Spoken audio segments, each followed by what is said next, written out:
Hey guys, welcome back to another tech tip and guide video. In today's video, I'll show you how you can log out of your Discord account on your PC. So, you can do this process from both your PC app as well as your browser. Choose whichever one you want to log out of your account on. And now, on the bottom left side of the screen, you can see options such as your username, mic option, a speaker option, and a gear icon, which is settings. Click on the gear icon.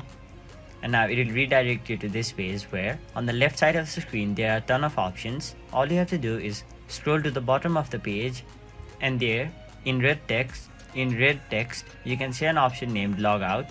Simply click on it and then confirm by clicking the option logout, and there you have it. You have successfully logged out of your Discord account on your PC. So that was it for this video. Hope this video was helpful to you guys, and if it was, please make sure to like this video and subscribe to our channel for more informational and helpful videos like these.